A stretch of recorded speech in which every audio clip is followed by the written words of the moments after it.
Yeah, okay, for the shot, I think we'll just have them float in. No, not appear in, float. No, not materialize, float in. All right, and we got this awesome shot of the space station here. And well, no, why are you zooming in? Don't zoom in. No, you can see the toilet paper rolls. It took me all day to make that. What are you doing? All right, Steve, and then we'll have you float into the scene. No, not appear into the scene, float into this. No, stop appearing into the scene. We want you to float. And I shot it in my backyard. Yeah. No, I know it doesn't make sense because, realistically, we'd be traveling at like thousands of miles an hour. Those movements wouldn't be possible, but I think it works.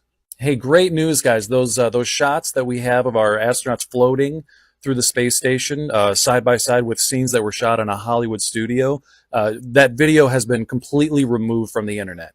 Yeah, no, I went through the entire thing. It does not exist anywhere anymore. What? What's that? What? Next take, let's talk about this flat Earth deal. Now, I've always been a globetard, as they call the folks who think the Earth is round. Never really looked into it much, but the more I see from these flat Earthers, they kind of make some sense. I'll tell you who sold it the most for me as a possibility would be the airline pilots. It was like, yeah, we're up there. It's flat as a pancake. No curvature, flat. The flight patterns, is that how you say that? They seem to be more on a flat Earth schedule model, if you will. So definitely something to consider. Is it round? Is it flat? Is it a combination thereof? I don't know, but it's a fun topic.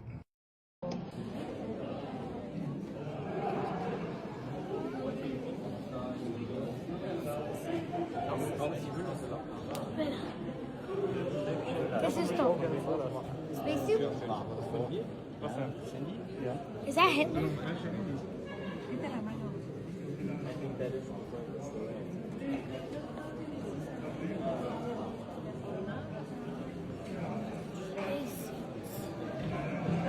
Did you know that in the 1960s, the United States government launched nuclear missiles straight into the sky, supposedly to test them? What if they were actually trying to break the firmament? What if these so-called nuclear tests were really attempts to shatter the firmament as described in Genesis? Between 1962 and 63, the United States government conducted a series of nuclear tests called Operation Dominique. Missiles like Starfish Prime were fired straight into the heavens, resulting in explosions over 248 miles over the Earth's surface. The name Dominique comes from the Latin word Dominicus, meaning of the Lord. Were they symbolically targeting the heavens, the firmament that God established in Genesis 1, 6-8? The Bible describes the firmament as a solid structure separating the waters above from the waters below. Job 37:18 calls it strong as a molten looking glass. Could these tests have been humanity's attempts to challenge God's creation? Kind of irresponsible of them too. If there are waters above the firmament and they crack it open, what do you think will happen to the civilizations below? Starfish Prime, dedicated with a yield of 1.4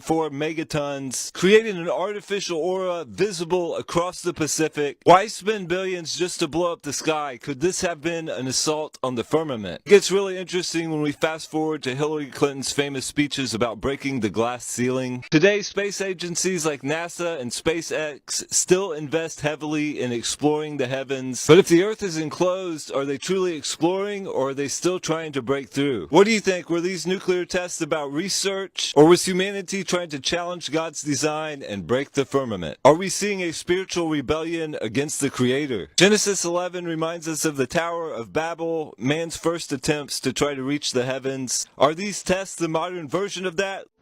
Did we jump timelines or something freaking crazy? Am I losing my mind here with all this? I could have sworn that we've already seen the astronauts from the space station come home and climb out of the capsule. We saw on the news that they had to get taken to recover because of muscle atrophy from being up there so long.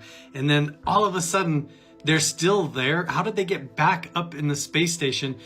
I'm having a Mandela effect on this right now, not to mention how in the world did she get a Santa hat? Why is there a Santa Claus hat up on the space station when they were supposed to come home a long time ago? How did she get this? Like, This is getting weird. Okay, the other day I posted a video talking about the moon landing and how I think it's insane that people still believe in the moon landing. And of course, like usual, I always get mixed comments. I will tell you though, from the first time I posted this a few years ago, the comment ratio has changed. It's about 80% who believe what I'm saying and understands that we've been duped. And then the other percentage are just either confused or don't understand why, or that 5% just continually stick to their guns and try to come up with all this scientific data on what happened and blah, blah, blah. The fact of the matter is that we were duped, okay? If Neil Armstrong was the first person to put his boot on the moon, who recorded the tape of him landing on the moon? Who recorded the video of them landing on the moon? Who? Let me guess, you're going to say they dropped a satellite and that recorded it. Are you guys joking me right now? We made a phone call to the White House in 1969 and we can't get service. I can't even get service in my basement of my home. And you're going to tell me in 1969 we did all of that? No. And again, I do this every video. Let me just remind you of what this aircraft looked like. Did Reynolds Wrap sponsor this video? Did they? Don't even try me right now. Don't even try me right now. I was so excited to see the new picture of the Earth in 2026. Let's all take a look at it. Let's notice the differences. So according to NASA, this is the start of 2026. This is the picture from their satellites or wherever they're taking the picture at. Notice the stars around the Earth. Do you guys want to see pictures of the Earth from whatever satellites they're putting up or wherever they're taking these pictures from again in 2020? So it says ways to engage on Earth Day in 2020. Notice 0 stars. 0. Let's click back to 2026 just to reference really quick. So is NASA trying to say that we didn't have stars in 2020, but all of a sudden we had a bunch of stars in 2026? This is how they slowly delete history. This is what they do. They put out new pictures. They make it seem like this is the updated and current pictures. Why would that change? Why in the world would the Earth change from showing no stars to a bunch of stars? We know why. We all know why. Well, at least I know why. Do you guys know why? Wait, one last thing. I always like to put this in there. This is what we flew to the moon on.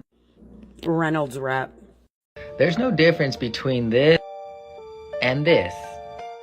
The solar system is this infinite outer space. It's up there, out there, aliens and all these other planets.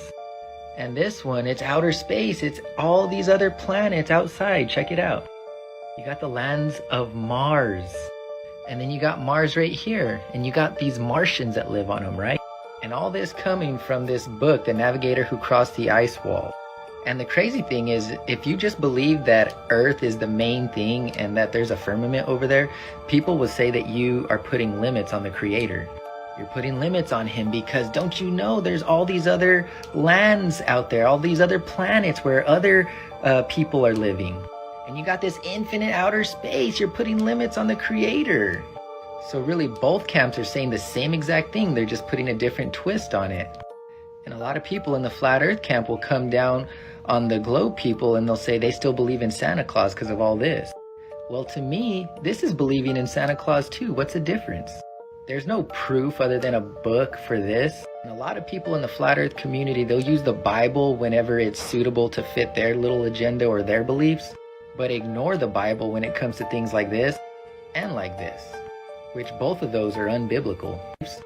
Absolutely not. This is the island of Greenland.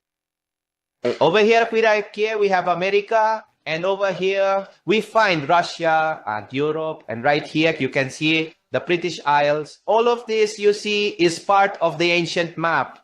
The Vikings who set out from this particular side of the world eventually made their way to Greenland first. The very first place in America that was discovered by the Vikings, who are known to be descendants of the Danites, specifically from the tribes of Dan, they eventually made their way to Greenland. If you've seen the popular TV series Vikings, you'll see it depicted there. Totus Yesap na Vloki and other crazy individuals had arrived in America because they desperately needed to find new horizons. This was due to the intense persecution they were enduring at the hands of the European royalty and nobility who had fiercely risen up against the Vikings after they had seized a significant portion of the European continent.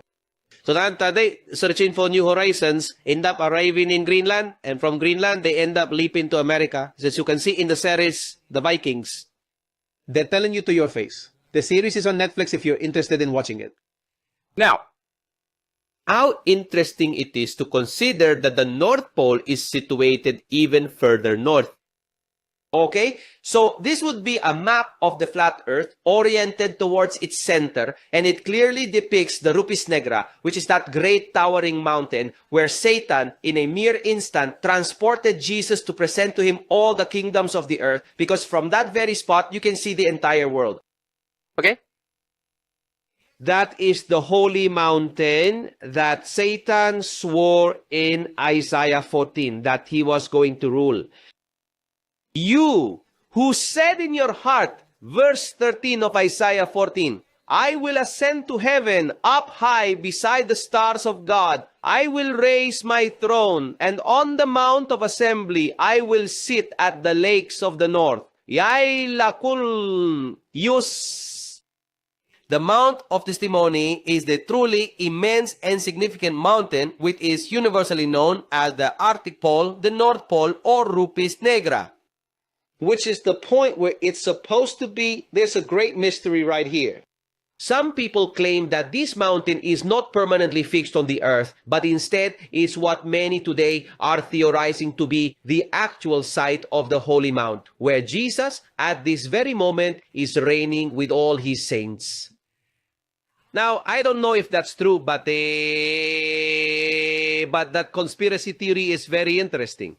Jesus is still reigning. That's why the extraterrestrials, the fallen angels, the Anunnaki, those who bring their UFOs, don't come out of the North Pole, they come out of the South Pole. This is very interesting because it implies that Jehovah's instruments, those located beyond the ice wall, originating from distant lands, are situated in the south, at the very edges of the earth. And in the center, at the North Pole, where the black rock is, where the Mount of Congregation is, that's where Jesus would be. Interesting, isn't it? Interesting because where did the devil want to reign? Here. He was expelled, and it's most logical that he went to the fringes where the extraterrestrials and fallen angels reside. The US has been negotiating with them, and Russia too, making satanic pacts. And mind you, this is documented in secret CIA files. Listen up, my friends, my brothers and sisters, this is no longer just some kind of conspiracy theory. The CIA has officially declassified the secret documents showing that presidents actually held meetings with fallen angels or with interdimensional entities that came from beyond the Great Ice Wall. Milton. And the Nazis also had technology. The Nazis had bases over there. Yes, and that's why they're trying this treaty, right, to not for people not to enter. Also, at the North Pole, there's a latitude where people can no longer enter there. And spiritually, the text states that everything rotates around a central point. When we observe the stellar lines, we see that everything is constantly revolving. Only the wanderers, those who are located in the high mountains, the great peaks where the beast or the great harlot is seated, they are the ones that are distinct and do not comply with the established order of rotation around the North Pole. So, what we have here is Canada, Greenland, and all of those countries located in the northern part of Europe. Greenland. You got a friend in me. When the road looks rough ahead and you're miles and miles from your nice warm bed, you just remember what your old pal said. Boy, you got a friend in me. You see someone who is really working in Antarctica in December, this is what their breath looks like.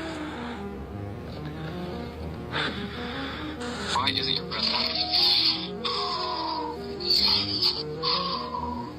That's not good, listen. Just pick up some snow, okay?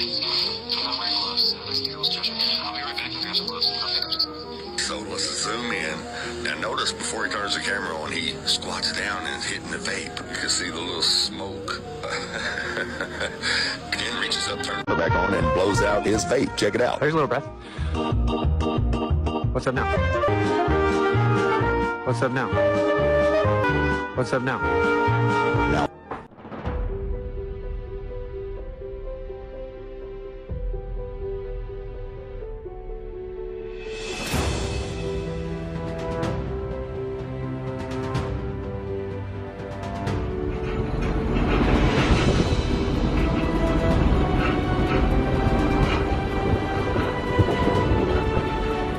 Hi, this is Francis Miller from Flatten the Curve, directed by Vika Drazi. We're out here on the Pacific Ocean, just off the coast of California, where it is flat, flat, flat. It's a giant desert out here. I'd like you to check out the documentary, Flatten the Curve. You're going to learn a lot if you check it out.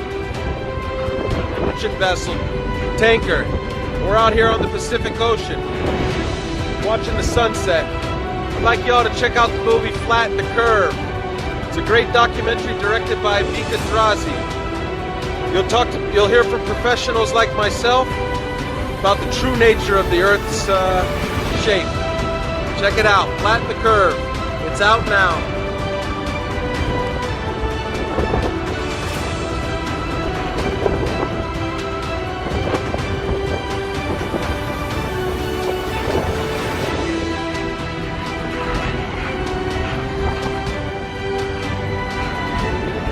This is Francis Miller from Flatten the Curve out here in the Pacific Ocean, where it is flat. Flat, flat. Check out the movie Flatten the Curve, directed by Vika Drazi. The flat Earth map dates back over 1,000 years. This map is credited to being created by a Persian astronomer. His name was Al-Biruni, and he lived between 973 AD to 1048 AD. It's the official map of the United Nations and also the United States Geological Survey. It used to be present in many places before the creation of NASA and the Antarctic Treaty in 1959. Here you see it with Admiral Byrd. This map has been restored by Dmitry from Russia with suggestions of mine, Eddie Alenkar. Known by my YouTube channel Flat Earth Banjo, I asked Dmitry to include the Bermuda Triangle and Point Nemo, a place deep in the Pacific where NASA buries rockets. Then Robert Tozzi, a professional mapmaker, came along and enhanced the map even more. There are many people now selling this map online, but if you could order it from my online store, I would greatly appreciate it. Visit my online store now and order one of the items. I humbly thank you.